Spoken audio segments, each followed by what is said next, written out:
Yo, I ain't here for the money, I ain't here for the fame. Though it might be nice to own a jet plane. What is going on, guys? My name is 4G. So today I wanted to go over my opinions on Fortnite Chapter 2 Season 8. I've had a couple days to actually play the season, of course, and I wanted to talk about it now. I was going to make a video originally on day 1 of the season, but I decided to just wait a little bit and actually make a video once I've played it for a couple days. So really quickly though, if you guys enjoy, a like would be greatly appreciated. If you are new here and you like Fortnite videos like this, make sure to hit that subscribe button, notifications turned on, and yeah, let's jump right into the video, guys. So the first thing I'm going to talk about is, well, we're going to talk about the positives first. We'll talk about the negatives a little bit later. But the first thing is the Battle Pass. The Battle Pass was the first thing that we kind of had teased when it comes to this teaser right here. This was the very first teaser that they actually teased after the Season 7 event happened and, you know, the downtime started and all of that. And at first I was really worried when I saw this because this does not seem like anything Fortnite related, and it's kind of a weird skin, I will say that. I'm not a fan of it personally, but luckily basically all the other skins are pretty decent or good, such as the Charlotte skin, the Core skin, the Tuna Fish skin, and even the Carnage skin to an extent. I don't believe that they should be putting tier 100 skins as the collab skins for the Battle Pass or whatever. I don't think that they should do that. I kind of wish they would stop doing that. But regardless, that's what they're doing. And I'm honestly not going to use Carnage too much even once I get to tier 100. But regardless, Battle Pass, pretty good. Huge improvement over last season, because last season, the only skin I really liked was the Sunny skin. I can't really think of any other skin that I liked. The Rick and Morty skin, I mean, maybe this is just because people overused it so much and I got annoyed seeing it over and over again because it was really easy to get to tier 100 back in Season 7. That season had really easy XP, which I'm also going to talk about XP later on in this video. I have to say something about that. But the Rick skin, really annoying to see. So, you know, and I honestly don't even think it was a good skin to begin with, but regardless, that has something to do with Season 8. I just had to put that in there. But to sum it up, I think that the Battle Pass is pretty great, especially the Tuna Fish feature where you could basically customize your skin into any, or not any, but into a whole variety of different skin types. Like if you want a Bright Bomber Tuna Fish, you can have that. A Ghoul Trooper Tuna Fish, you can have that, etc. It's really cool that they've done something like that, and it's a much better skin than Chimera because I will actually be using this unlike Chimera. But moving past skins, I want to talk about the loot pool. The loot pool is pretty great. I will say that I do enjoy a lot of things when it comes to that. I like the new crafting system where you can basically craft suppressed ARs, so you could have the choice of either a regular scar or a purple scar with the suppressor without having to have the loot pool completely clogged up, and I like that a lot. We have the brand new sideways feature, which is awesome. Actually, at first I was a little confused with how it would work when it was leaked back in Season 7. But luckily, it is a pretty cool thing. Of course, it's just basically a dome that spawns in at a random POI every match. You walk in there and you can basically fight cube monsters, and you can get sideways exclusive weapons like the sideways rifle and the sideways minigun. I gotta say, the sideways rifle, not a fan of it. It's kind of weird. I don't know. I just don't like it.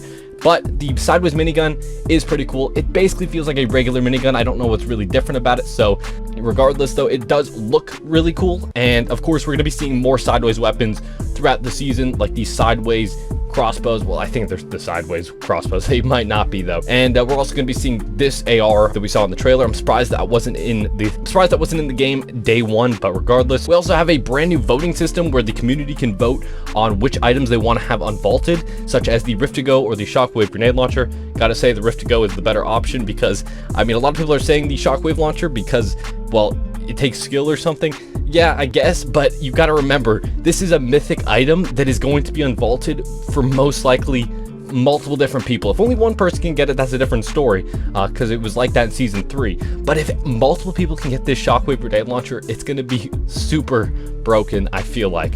Regardless though, that is a new feature. You can vote on certain things. Right now, there's a new feature where you can basically fund adding things to the game, such as the mounted turret. So if you go around the map, there's different buy stations that you can go up to. You can spend gold on basically funding putting a mounted turret in that POI.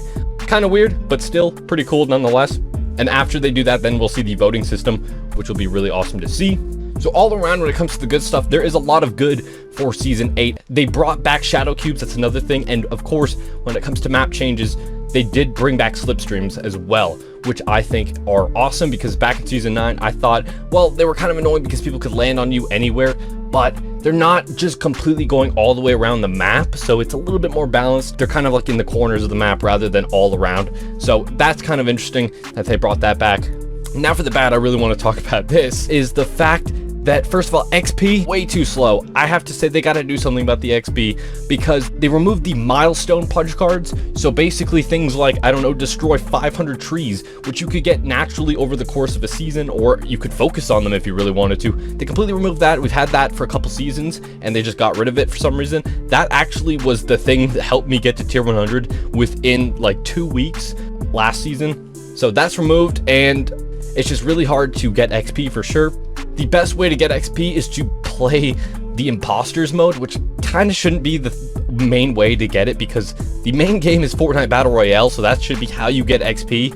And for me, it doesn't bother me too much because I'm going to be playing anyways, but I can understand for people who don't have the time or don't want to put so much time into the game and they just want to be able to, you know, complete their battle pass throughout the season. I can understand why the XP system definitely needs to be slightly buffed, or we have to have more challenges or something. I don't know what they need to do. I don't think that they should remove milestones. I will say that though. And the next negative, and there's not too many negatives, there's only two big things: the XP system and the map changes. I've already made a video about this. It's not as bad as I talked about in that video, but it's not great either. The map changes are very bare bones, very minimal. There's these big chunks of the map, of course, that we can see here that they added the cube areas with, and it's orange now. The good thing about this, and this is why I say it's not as bad, is because there's so many chests here that it's basically like a POI, but I don't know why they did it like that. They should have just added a POI with that many chests. There's about 50 chests or something per spot, which is insane. That's basically the same amount as Believer Beach, I believe. I could be wrong about that, so don't quote me on that. But regardless, these locations around the map were kind of, I mean, they're cool right now because the season just released, but what I'm worrying about is the fact that these will not be that exciting over the next couple weeks, and the map will get boring again, because that is what happened the last couple months of this chapter. I just cannot enjoy the map anymore. It's the same map since chapter 2, but again, I've already made a video about this, so I don't want to go too deep into it. I will say though, like I said, it's not as bad as I thought, because these slipstreams and just seeing the change of color, I guess, of the grass, it just made it a little bit better. But still, we need to see map changes, and I hope that the cubes rolling around the map, they're all going throughout the season, they're slowly rolling to the center, apparently, based off what leakers have been saying. I'm hoping that something happens and we get a new POI mid-season or something. I think that that would be really cool, and it would kind of make up for the lack of map changes day one. Regardless though, I gotta say, Season 8 so far, of course, this is not a final review. I'll make one of those at the end of the season once we see all the new content updates or whatever, Fortnite Mares, that stuff.